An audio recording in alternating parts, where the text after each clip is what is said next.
We create music.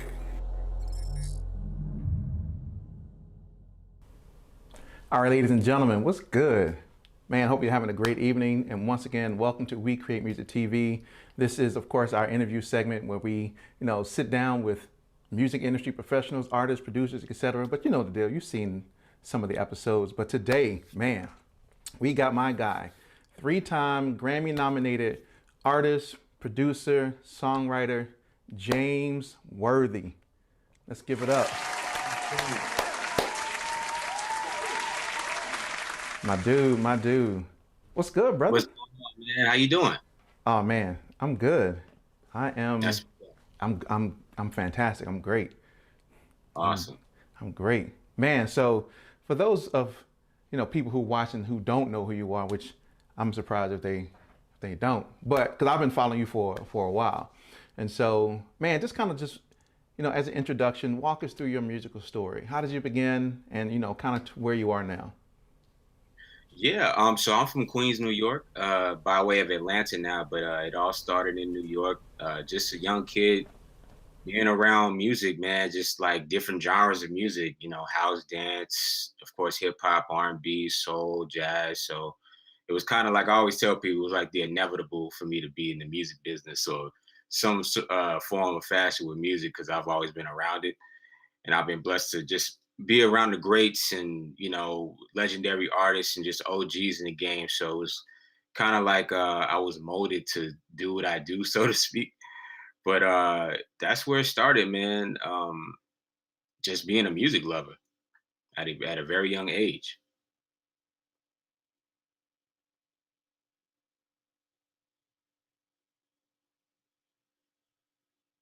Oh, can you hear me? Yeah, I was trying to switch back, but it wouldn't it wouldn't let me switch back. I'm like, I didn't know what was going on there. Yeah, man. So that's kind of like how I got my start. I fell in love with music from a very early age. You know what I'm saying? So, man, so talk about what I'm saying, talk about the whole Michael Jackson thing. Like, talk about Yeah, how it's. I don't even want to get. I'll let you talk about the whole Michael Jackson thing. so basically, I was already a huge Michael Jackson fan, at an early age. This is when this happened. This was probably around 10 or 11 years old. And one day I was just with my dad. I believe we were in Jersey, and we ended up driving to the city, which I didn't really know what the occasion was. It was just more so he told me we were going to go somewhere. And I'm like, Mm. all right, cool. So we go into the city, we riding through Manhattan, and we end up at Webster Hall. And when we get there, there's like a ton of people waiting outside. There's tour buses out there, so obviously it was some type of event going on. I didn't know what it was until we actually went inside Webster Hall, and it turned out to be a Michael Jackson event. And I didn't really Crazy. know what that event was. I'm like, what's this? So it was some type of award show that was going on for him. He was there to accept an award, but before he came on stage, it was like a whole show lined up for him. So they had Michael Jackson impersonators and all kind of different people. It was crazy. So we end up going backstage to the green room where he was, and he pretty much just opened the door. And when he opened the door, he just kind of like looked at us up and down for like a minute. And he asked my dad, "Is this your son?" And he was like, "Yeah." Then he looked at me up and down about another minute, and he was like, "Wow." He got that look to him, like I know he's gonna be a star in his business. Like I just feel that. Wow. And my dad, he didn't even Wow. really know what to say either. Like I was just young and shocked. I didn't even know what to Hmm. do. So that was kind of like, the initial interaction with him, which I mean, that in itself was crazy to me. But it was just like the stamp of approval Mm. for me, moving on into the industry. I was like, if you get a stamp for Michael Jackson, I mean, Right. you don't really need nothing else. Right. Like, man, like how So like that's how did that whole thing incredible. come about? You know what I'm saying? Like did your dad have like free tickets? No, I'm just saying like that's a one So that's a that's a know crazy what? meetup. Well, my dad, he did a lot of security work for a lot Oh, of okay. acts and just public figures. So he was just invited to go to that event that night, and lo Mm. and behold, Jackson events. It was something that he knew I couldn't pass up because I was a big Michael Jackson fan. So Right. I guess the stars aligned that night. Hey, that's dope. That's dope. Now, growing up, huge Michael Jackson fan. Did you have the Thriller jacket, beat a jacket? You know what? I didn't have I didn't have the Thriller jacket, but I was trying to get my loafers and my white, you know, and the little, the black little blazer jacket or whatever I could find. That was my rendition of them. But for some reason, I could never find that Thriller jacket. Oh, man.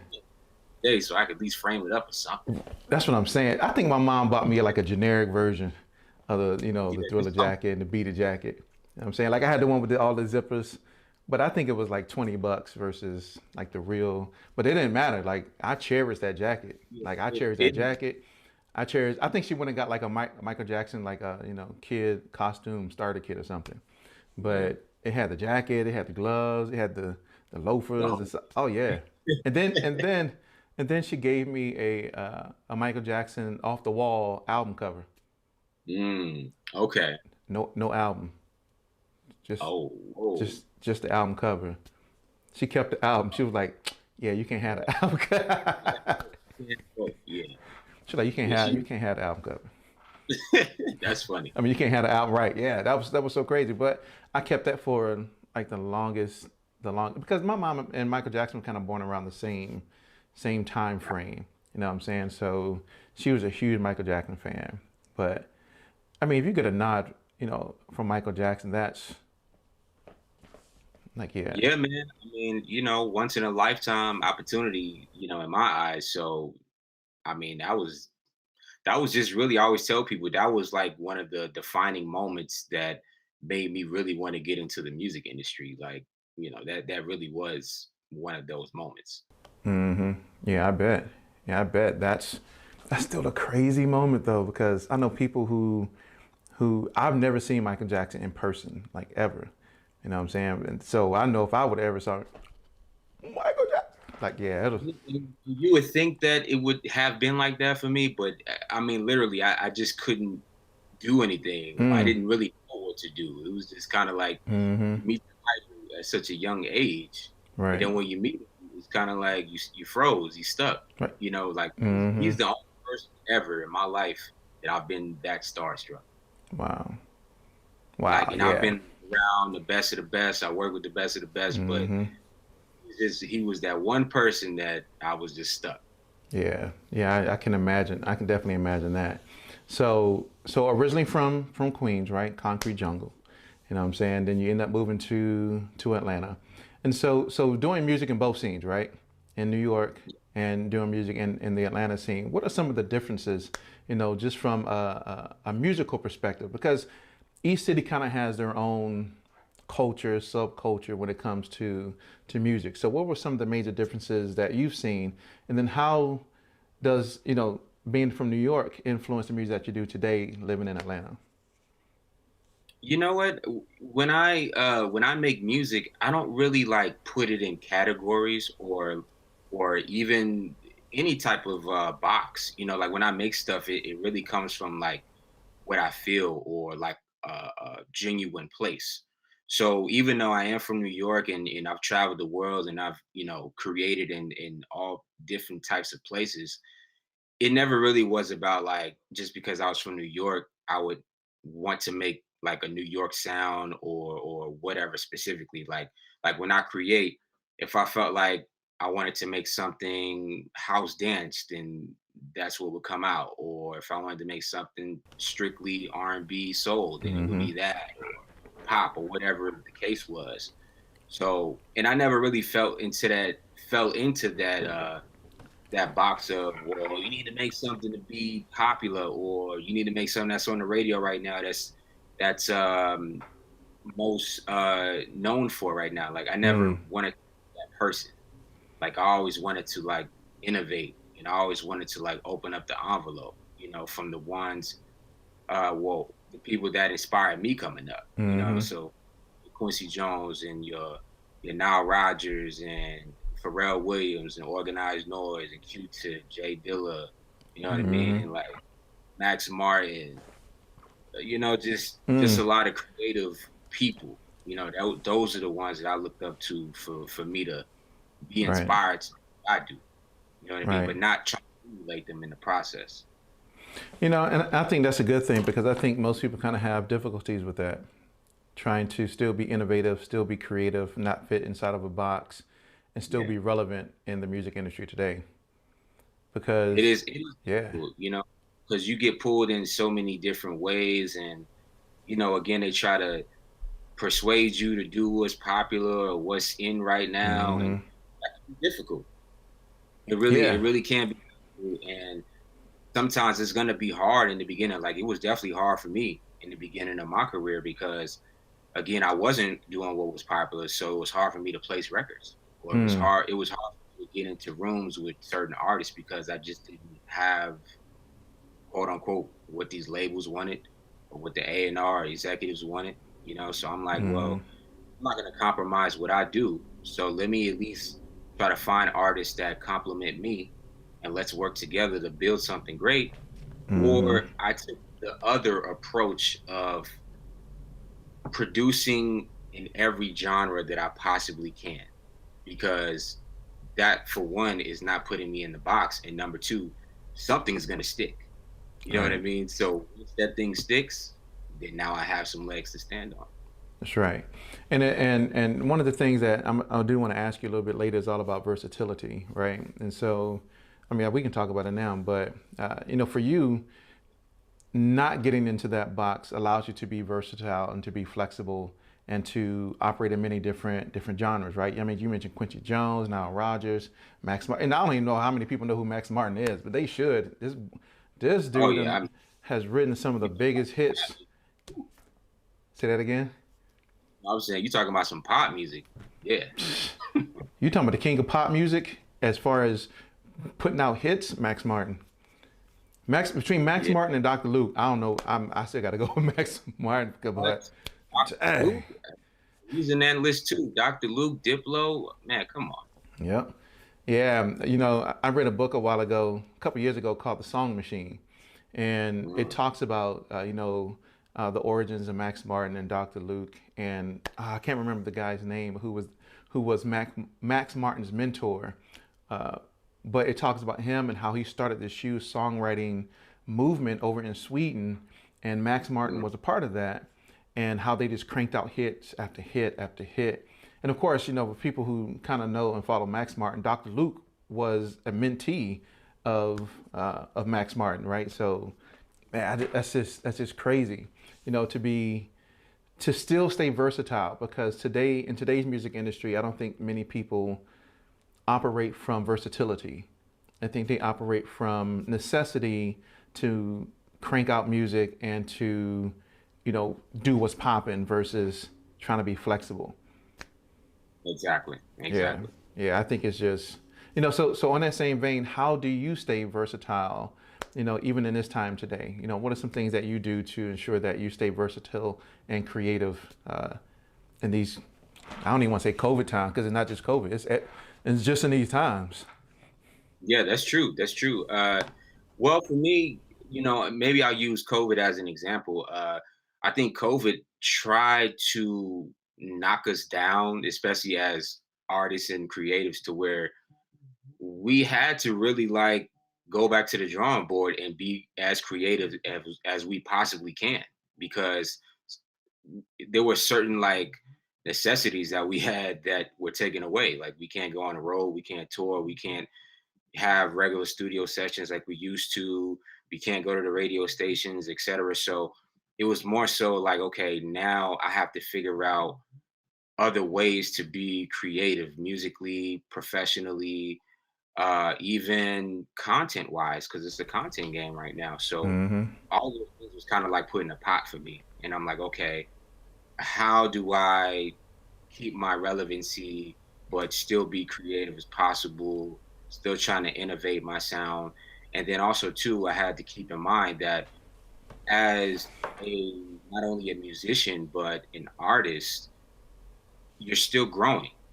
You Hmm. know what I mean? Especially for me, I'm still a growing artist. So it was like I was still in that process. So it really didn't change much. It was just me having more time to really devote to like being more creative, you know? So I'm Mm-hmm. like, COVID hit, I got more time to write.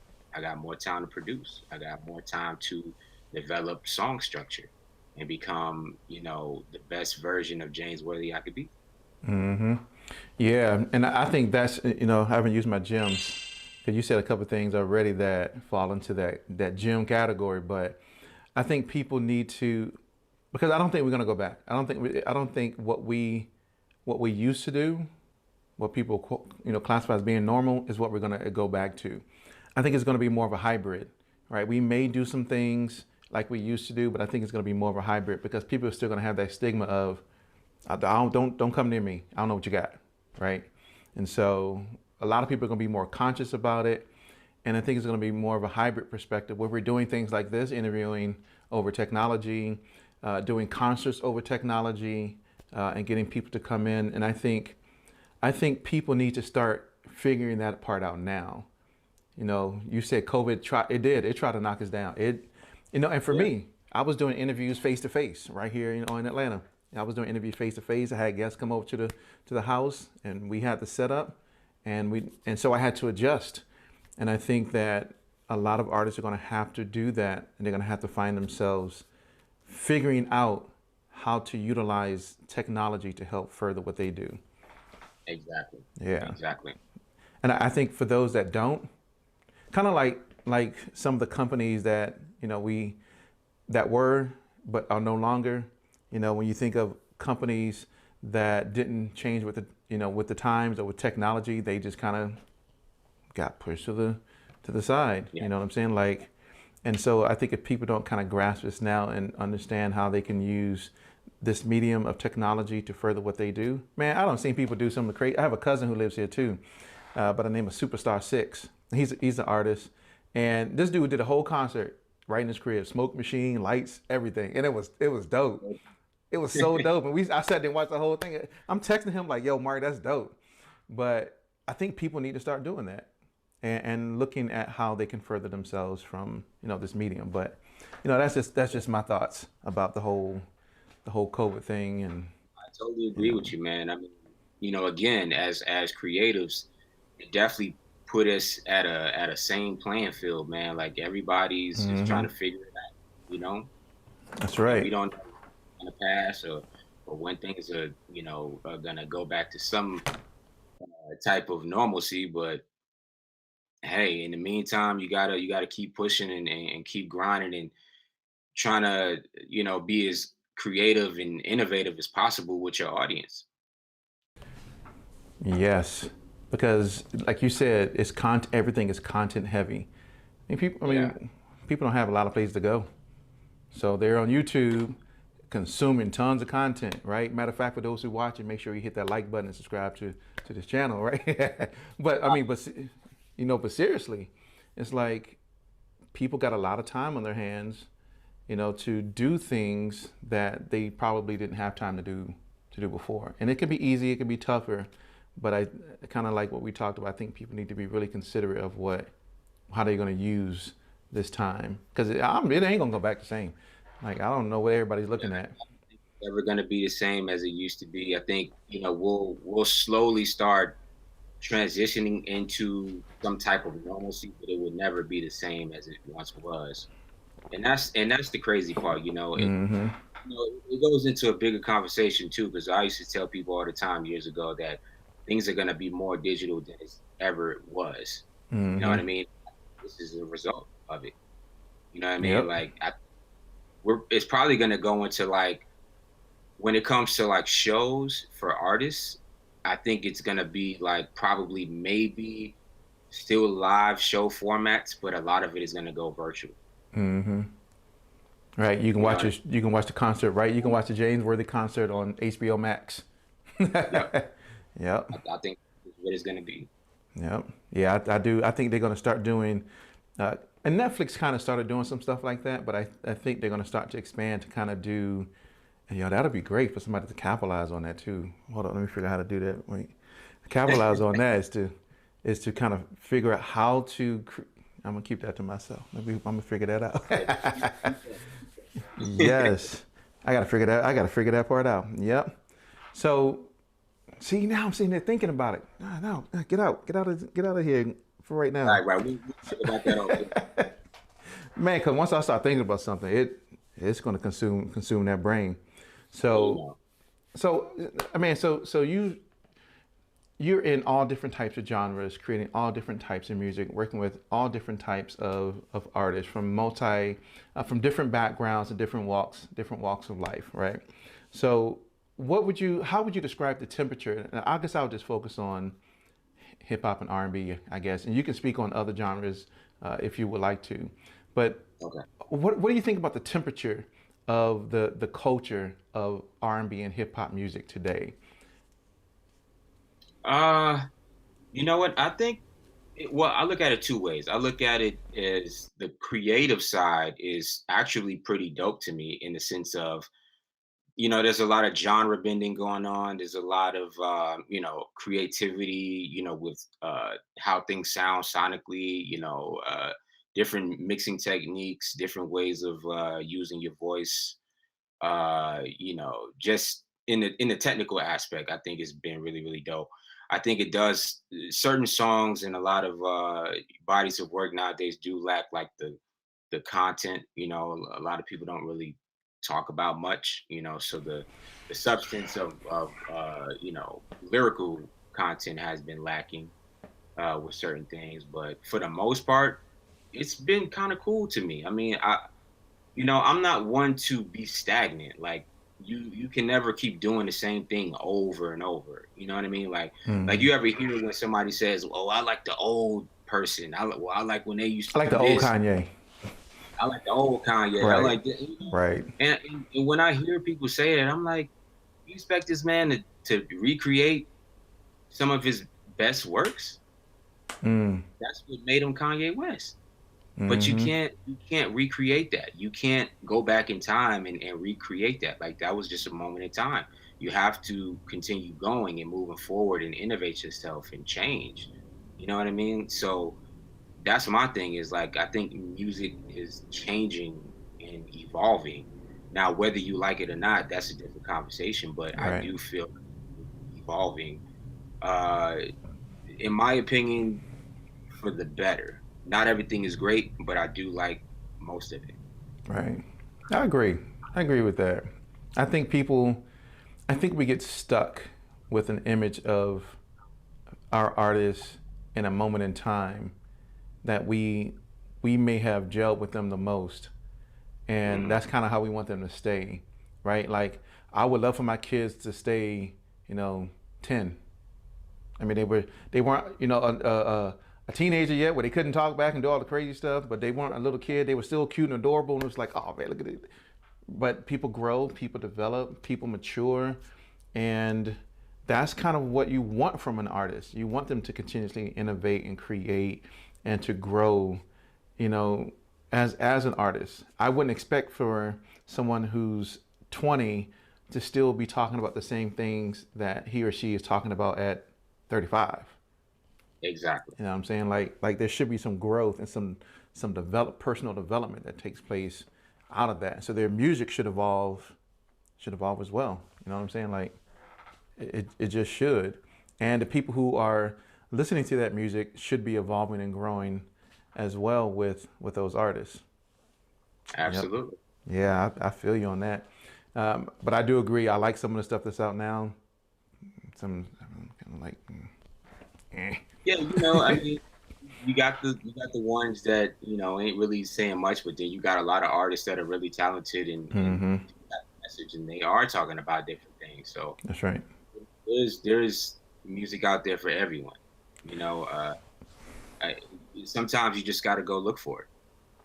Yeah, that's true. Sometimes you have to go look for it, and that's one of the reasons why I don't really listen to radio, because they kind of play the same thing. I have a playlist on my phone that I listen to, and then I may check out some. If somebody tells me about somebody else, cool. If I'll go listen to Spotify, and that's kind of how where I find other stuff that people kind of don't know about. But Yeah, yeah, I you don't like. have You have have to. to. Sometimes artists get lost in the shuffle, and or you might even see an artist that's rising, but they may not be on mainstream radio, or they're not Mm-hmm. face as other artists yet. You know what I mean? Right. So, and I hear that a lot too. Just because an artist is not on mainstream radio at the time, or they're not on the front page of Apple or Spotify, something like that, they feel like Mm-hmm. there's no good artists out, or there's nobody doing anything. I'm like, man, Yeah, there's tons of great artists. You know what I mean? Like, you need to just look. that's right. Yeah, you need to just look. Like, oh man, there's a guy that I follow. I had him on the show before. His name is Nashby. Mm. Man, I would say for an independent, unknown artist, this dude has the hustle of a person who has. I'm telling you, he is an artist Good enough. that's doing it. Yeah, Nashby is Yeah. yeah.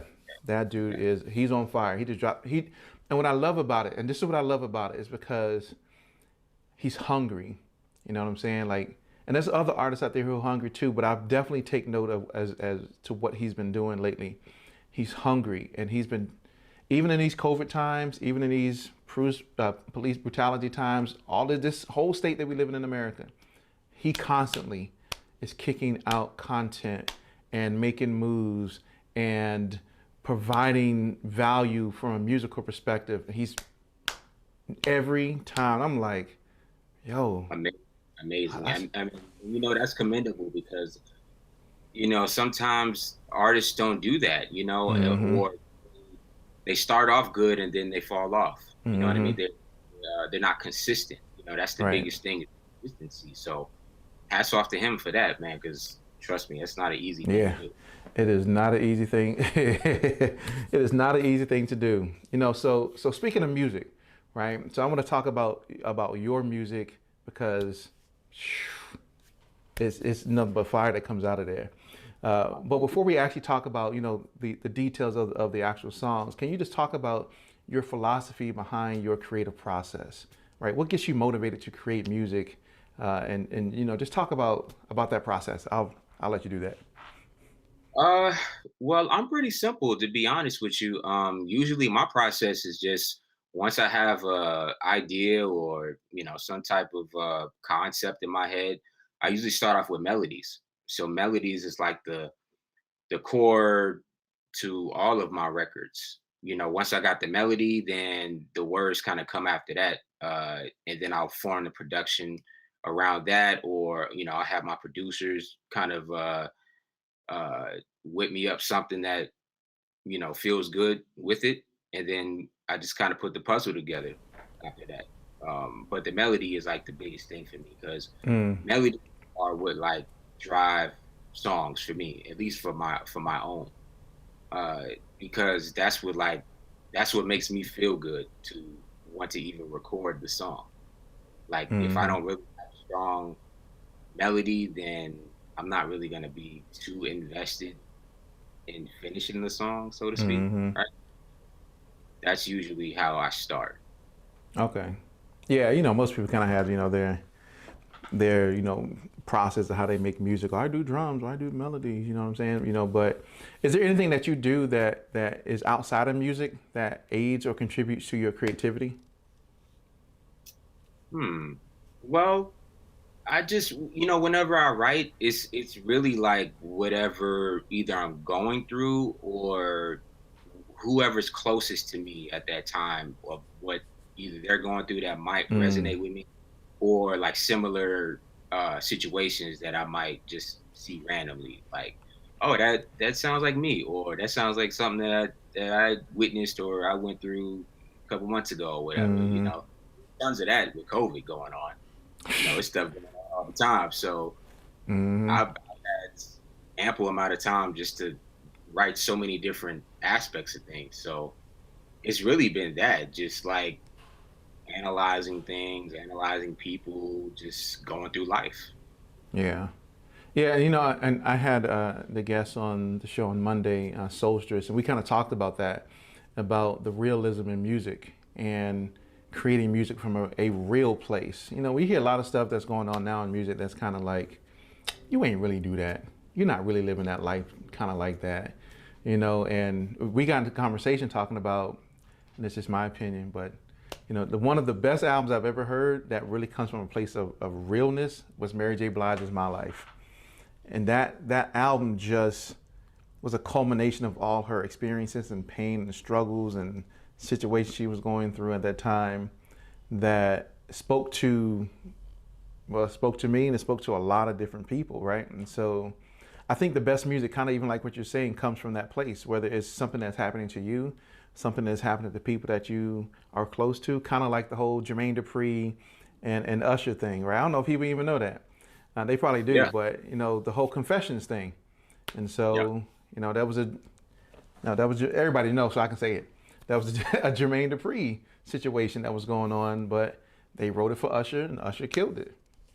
You know, and like I said, I think that makes the best song. And that's really all music is. It's just experiences, trials and tribulations. It's, you know, sometimes it's what other people go through that, you know, might be similar to your situation, or, you know, whatever the case is. So music is always supposed to come from a real place. It's supposed to come from a real place. And I think people kind of gravitate towards music that they feel and that has meaning for them. Now, it's cool to have, you know, the booty shaking music. We need that here and there. You know what I mean? Yeah, we need it here and there. Please tell me, hey, you know, I need to go to the club and get it out my head. So you need that 808 bounce. To, you know, That's right. move. That's right. Nothing wrong with that. Nothing wrong you know, with it. When it comes to real songs and real music, that's where it comes from the core. That's how you really touch somebody. That's right. Hey, so what do you think about that Silk Sonic song that they just came out with? I love it. I love oh my it. gosh. I'm a big Anderson .Paak fan, and I'm a Bruno Mars fan too. But I love Anderson .Paak, man. He's definitely an eclectic artist, very talented musician as well. So I mean, as soon as I saw him, and as soon as I heard, I'm like, oh man. As soon as I heard it, I was like, oh. Look, I listened to the whole thing. I called the wife. I was like, yo, come here, listen to this song right here. And she listened to it. She was like, oh my gosh, this song is like butter. It's like velvet. It's like smooth. It's like silk. I was like, yeah, Silk Sonic. That's right. That's the name. Yes. Yeah, I mean, I love the concept. I love the group concept. I love the song concept. I mean, it's needed. It's neat. See, that's the conversation I had with several people, was that it was needed. We have a lot of different other music that's happening, but when that song came out, that was a much needed song. It was like a breath of fresh air within the hip hop, R&B, and I'll say R&B, of course, in this sense, just community, was to hear that. It kind of reminded me of Childish Gambino's Feels Like Summer. Yeah, it was just like, that's what music sounds like. Yeah, it makes you feel, you know, that's the whole point of music, really, in my opinion, is just to feel good. You know what I mean? And that song made me feel good. And I love to see artists like them flourish. You know, because it's not I mean, from what that song sounds like, or even their presentation, it's not something that from my eyes, we don't know the backstory, but from my eyes, it doesn't seem forced. It seem, you know, out of place, or it's not like, oh, what are these two guys doing together? You know, it works. Right. And you know, the sad part of the whole thing is that Bruno Mars got a lot of flack for that song. Bruno Mars, he gets a lot of flack for a lot of his music. And, you know, there's different reasons behind that. But, you know, how I look at it, man, is music is music. If it feels good, if it sounds good, it doesn't matter who's singing it. That's right. And that song felt great. It felt amazing. But man, enough about them. Let's talk about your music. You know what I'm saying? Let's talk about this album that's getting ready to drop here. And so kind of talk about the concept behind Once a Fairy Tale, and Just what was your idea and methodology behind that album, and just kind of yeah, I'm excited for it. I can't wait to hear it. Yeah, so basically, how I even got to Once a Fairy Tale was it was basically a story and a build up from my first project, which was Blue Leisure, that came out in 2019. So Blue Leisure was like, it was a debut project. It was a concept theme project. It was what people call dark R&B. So a lot of experiences, a lot of trials and tribulations that I spoke about on that project. I got a chance to collaborate with some great artists on there as well.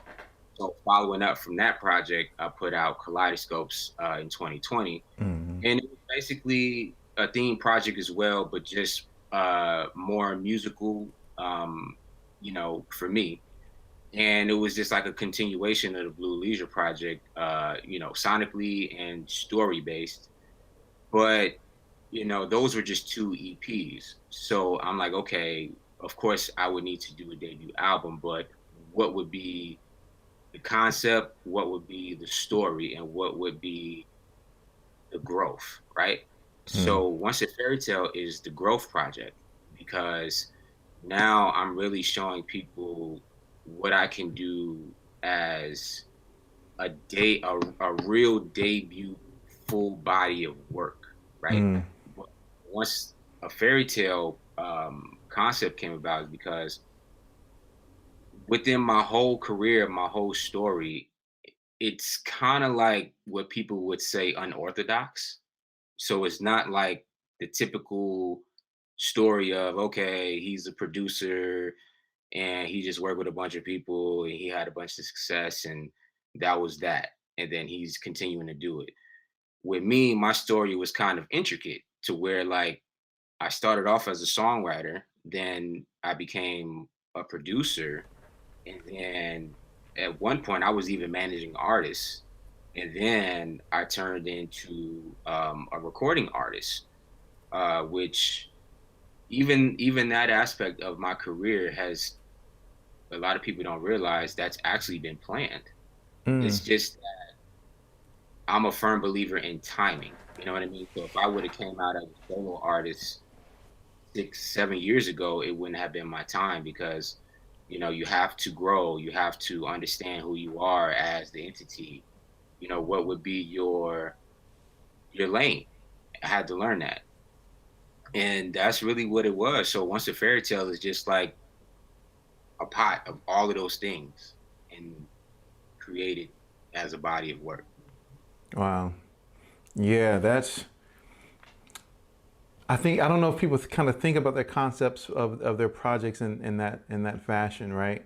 So you have today that a lot of people, they just want to drop a bunch of singles and without the creation of a full body of work. So I'm gonna come back and comment on that, but I want to ask a question. Do you feel that it's best to either drop albums, full bodies of work, EPs, albums, or just take the whole single approach? Uh, I think it depends on the artist.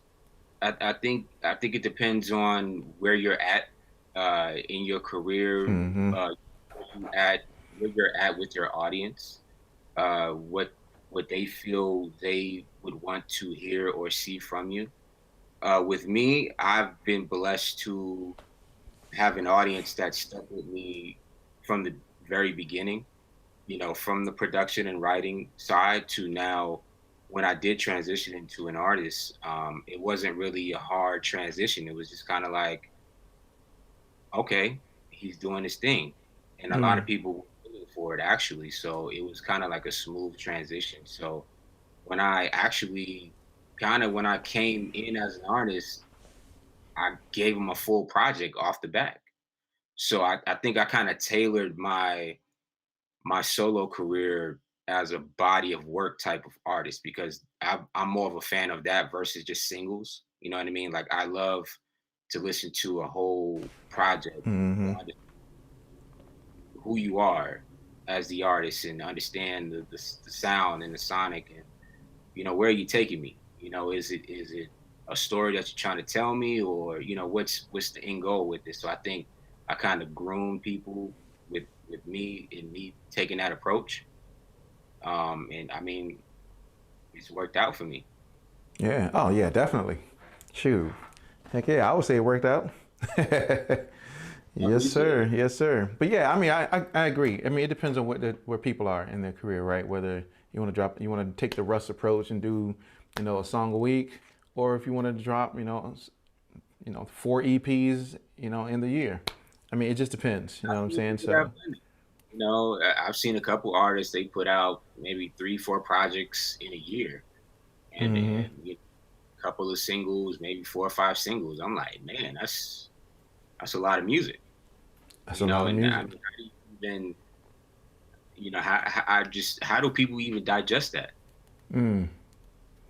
You Yeah, know, because it's an interesting approach. yeah, it's an interesting approach because back in the day when I'm a little I'm just saying, but back in the day when when the artist was coming out, like let's take Rakim for an example, right? One of my favorite rappers. Rakim would drop an album, and then 2 3 years later, the next album would come out because Hmm. they'll drop the album, they'll go on tour, they'll do all these different things, they'll maybe do a couple of features, and then a couple of years later, boom, a new album. But Exactly. today, I think people are so I don't know the word I'm looking for. So I don't know, just consumed. Well, I don't even know what the right word is I'm looking for, but it's like the constant need to keep your music in front of them in a vast sea of artists that are jockeying for position, right? Because there are, when you look around, especially in Atlanta and LA and New York, everybody that you turn around is doing something. You know what I'm saying? Oh, what do you do? I'm an artist. It's your Uber driver. Oh, what do you do? I'm an artist. It's your waiter. You know what I'm saying? So I think people are like, well, this competition is out here, so I need to consistently put my music out all the time. And sometimes it's like, wait a minute, are Yeah, you I putting too mean, much out? I can understand that, but also too, you can't how should I say, you can't bombard people with a bunch of stuff either. You know what I mean? Like Mm, you gotta reel people in with new music, new content. You know, you just can't, drop a song every week and then hope mm-hmm, that something's gonna stick or somebody's gonna listen. Like, you gotta really put in the groundwork and build that audience and build build those loyal fans. You know yeah. what I mean? Really like, okay, let me listen to his first body of work to understand the type of artist he is versus okay, I gotta go listen to this project, that project, that project. Like, I mean, Mm-hmm, at some point they're gonna get burnt out. mm, yeah. And the thing that I kind of don't like is when you have tons of DMs from tons of artists. Hey, yo, check out my new song. Let me know what you think about it. And it's like, I don't even know who you are. Like, there's no Exactly. context. No context. There's no, hey, how are you today? Kind of like what you're doing. Would you mind checking? No, there's no. This is just. Yeah, I I don't hate know. that too. I hate. I tell people Yeah. I hate you're that. gonna present something to somebody, you need to come professional. Just come with some type of pitch or just tell who you are. You know what you do. Mm-hmm. Just come correct with somebody if you're trying to get them to buy into what you're doing. You know what I mean? Like your Mm-hmm. pre has to be on point. Yeah. You know, man, I got my own thoughts behind all of that. I can go to a whole nother Yeah. arena when it comes to that. So let me go back to let me go back. Right. So once a fairy tale. So it comes out in April. I think I saw it comes out in April. I think I saw it in So, April. actually, the new single Oh, the entitled "In the single. Dark" That's out right. April 2nd. And then the album, Once a Fairy Tale, will probably release towards the summer. So Okay. we're looking probably June or July for the album. So right now we're just in development stage, perfecting it, Hmm. making sure there's a great balance, all that technical stuff. Oh yeah. But um, yeah, I mean, I would probably say this is probably one of my most eclectic projects. Definitely a good balance of different genre technique in there, tempo wise. Not a lot of features on there, just a couple. but more so, this is just a James Worthy project. It's a James Just Worthy project. more vulnerable than I've ever been on a lot of these records. Uh, more creative as I ever been. Just it's been a really, really amazing process thus far. Yeah, yeah. And from the things that I've heard previously, I am definitely looking forward to the things that you're cooking up now. And so April 2nd, In the Dark. Can't wait to hear that. Yes, sir. Even with that record, that record is it's more of it's when I made that record, it reminded me of when I was making Blue Leisure, because Blue Leisure is what people, of course, call it dark R&B. So In the Dark is more of that dark R&B sound, but it's definitely more eclectic, but hip hop eclectic, if that makes sense, right? Okay. So it's basically talking about spicing things up sexually with your partner, right? So, like, for example, you might have a couple who, when they're making love, they might like to do it with the lights on, or with maybe some candles or whatever. In this song, I'm talking about, well, let's spice it up all the way in the dark. We can't see nothing. All we know is just the vibes, the energy. And we know we're both here to do what we need to do. Yeah. Yeah. Or with the TV on so the kids can't hear you. That too. No, I'm looking back. What a white light. Come here. Okay. Yeah. Right. Yeah. But yeah, no, that's a great concept, because when you think about being in complete pitch darkness, you know what I'm saying? And I don't know if it's complete, pitch darkness, but no lights, no candles. That was the intention when I wrote the song. Yeah, we need to be totally in the dark. This is all about right here. We got to feel each other's energy. That's right. Yeah. So, I know the video. If you're gonna do a video today, I know that one's gonna be crazy. It's gonna be crazy. I know that's gonna be crazy. Oh, I can see. Because I'm a real visual person. I'm like, I can kind of see. But anyway, that's gonna be dope. So April 2nd, In the Dark drops. Yes. Summertime. We can kind of look for Once a Fairy Tale, and I'm sure it's going to be. Yeah. So when it drops, I'm gonna plug it in whatever interview or whatever segment's happening. I'm gonna make sure they go and check it out. Please, man. I've been probably working on this album since really the pandemic hit. So I started really focusing on it probably around March. Okay. Yeah. And still ongoing. So it's definitely been a process. Yeah. See, I like that. I like that it's not rushed. I like that you're taking your time with it, because a lot of people just want to rush their project. Let me throw in some 808, some drums, a hi-hat, some snares, and one melody, and cool, I got a song. Let me just put it out. And I love people who take time with their music. Any release that I put out, I really take my time with it, because I take that very seriously. And I'm super down to the T when it comes to how things sound. My engineer will tell you, man, like, I am such to the T kind of person. The mix has to be right, vocals have to be right. That's right. Sonics have to be right, all the above. So that's why I really, really wanted to take my time with this project, not even just the songs, but just how they sound as well. Yeah. I take your time, brother. I love, like I said, I love when people take their time. Because you can tell when music is either forced or rushed, and exactly. it doesn't really make for a great song. So I know the album's going to be dope when it comes out. I'm looking forward to it.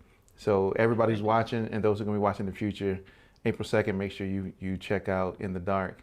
And then in the summertime, Once a Fairy Tale by James Worthy. Pre-orders for In the Dark are available on Apple Music and Amazon as well. Oh. So if you want to pre-order, it's available. Yes, that's what I'm saying. It's available. So let me switch gears here for a moment. So I heard you say somewhere in my research, I heard you say that creating a legacy is important to you. Yes. Why is that?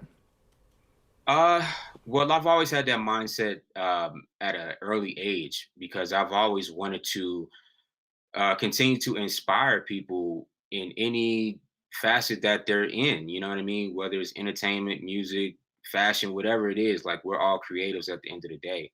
And my legacy is to not only to create and inspire, but I want to leave something that really help somebody. You know what I mean? Like my mission is not just about, making great songs, but like, how can we even change the business? You know what I mean? Like how can it be pro-creative? Creators actually owning more of what they create, getting Mm-hmm. more revenue of what they create, collaborating more in the right ways. You know what I mean? Those are the things that are what I strive for, what I want to be remembered for as well. Your legacy is what people remember you by. Right.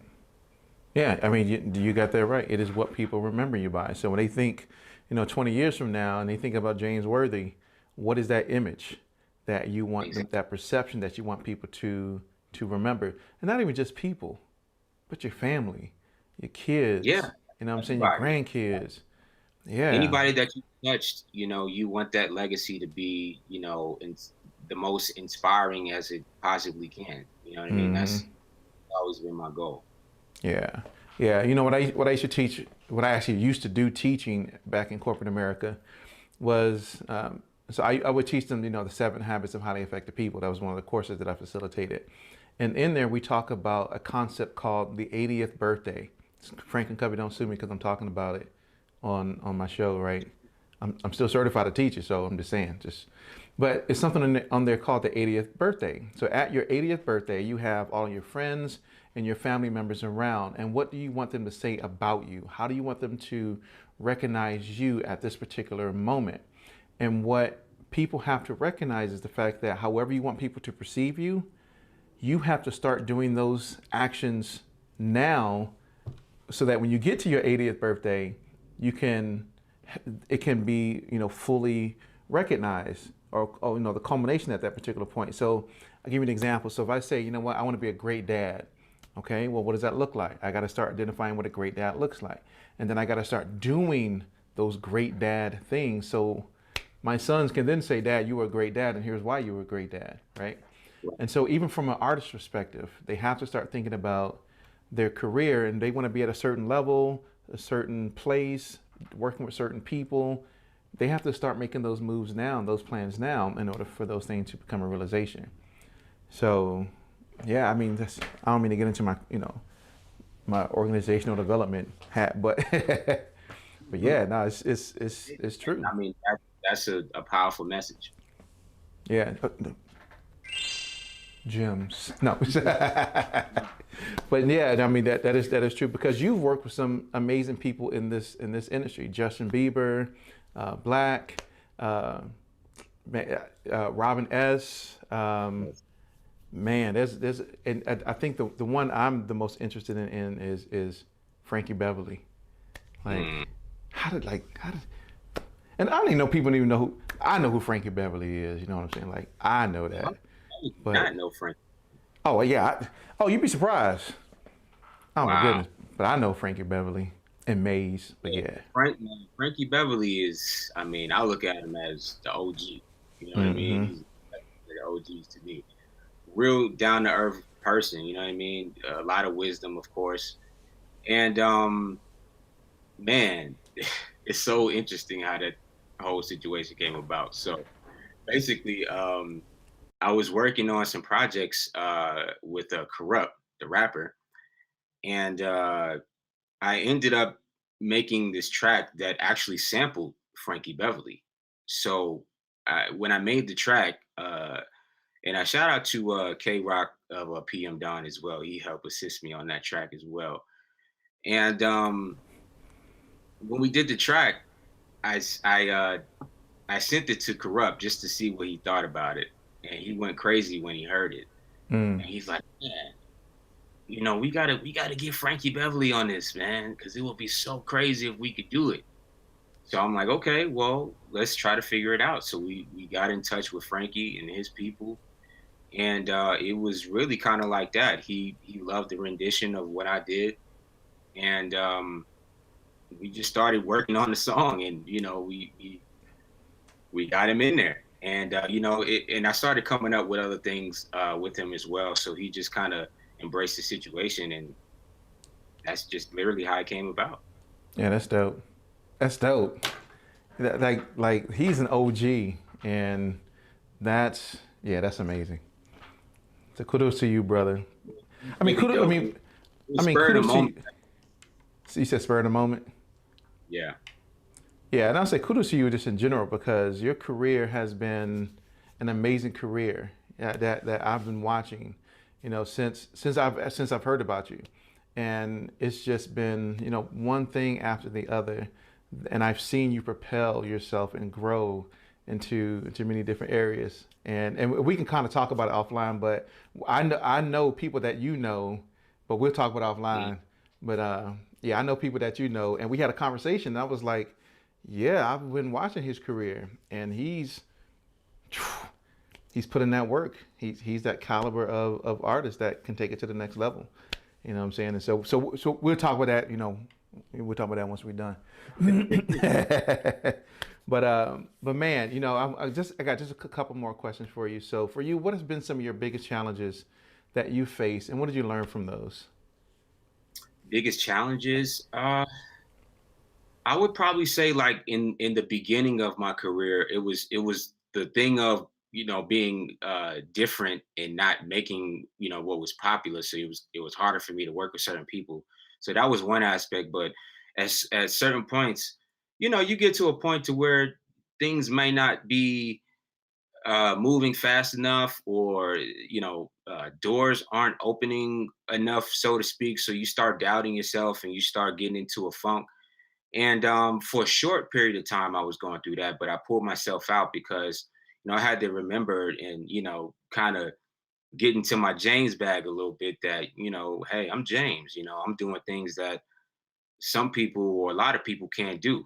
You know what I mean? So I really had to start putting that fire into myself to like give me back my confidence, that, Mm, okay, I got to go super, super hard and I can't let up. Like I have to be consistent no matter what. So I think that's what people have been seeing from me for the past probably 4 or 5 years is just consistency. Like it hmm was like I never stopped or I never let up. So it's probably why even what you just said is the things that you've seen is probably because I never stopped.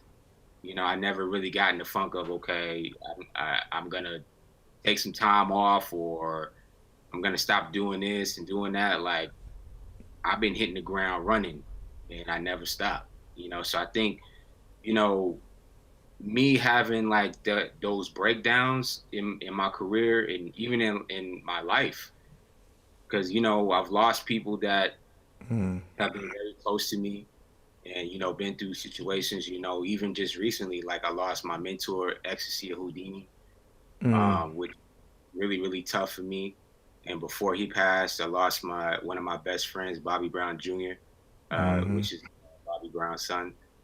And that was really tough on me. So, it was just those situations just gave me a battery pack. I'm like, man, I gotta go even harder now. You know what I mean? Just because I know they will want me to do it. Yeah. Yeah, and I think people need to recognize, even as you're saying, because we all kind of face those same type of situations where, I mean, we're living life, right? I mean, we may be an artist, a producer, songwriter, but we're living a life, and in life we're going to have those challenges. In life we're going to have those situations where we're going to lose people that are close to us and that are going to impact us in many different ways, and so you have to figure out how to deal with those, and you have to figure out how to, I don't want to say kind of get past it, because I don't think you can ever get past it. Like, I don't think I can ever get past the fact that my mom passed 11 years ago, right? I mean, it's just, but Yes, always but I something. can use it as fuel. Yeah, yeah. Yeah. It's something that's always gonna be there, and it Mm-hmm. happened, and you know they're a part of you. You know what I mean? But you always gotta you have to keep moving and keep their legacy alive and keep yours alive at the same time because they would want you to continue to thrive, That's whether right. they're there. You know what I mean? And that's what I had to realize too. You know what I mean? Because when I did lose those two individuals, you know, it hurt me. You know, I can't even Mm, lie. It hurt me a lot, and you know, it still hurts at certain times. You know, but I just had to always remind myself that these guys were in my life for a reason. You know what I mean? And even though that they're gone, I got to keep the James Worthy train moving right, because at one point they were on it. They just they stopped. They got off. right. Yep. Yeah, and that is life. That is life. And I think what you said is the key, is that you got to keep moving. You got to keep staying focused. So because you have to continue to tell your story, and they are part Absolutely. of that as well. Yeah, for sure, for sure. So man, so let me ask you. Even in that same vein, what advice would you have for anybody that's trying to get into doing what you do? Uh, I would probably say, man, learn yourself first. Learn who you are as a person. Learn your strengths, your weaknesses, which will determine your your bandwidth to be in the music business because it takes a lot. It takes a strong person. It takes a lot of you know, strong skin to be in it. A lot of opinions are out there, a lot of naysayers, a lot of positive energy, a lot of negative energy. So you gotta really want it. Like if you really want to be somebody in the business, you gotta want this 24/7, you know, 24 hours a day. And you can't let up. You have to be consistent in your craft and you have to learn your craft. So I would definitely say perfect your craft. Always want to learn. There's always something new to learn in the business.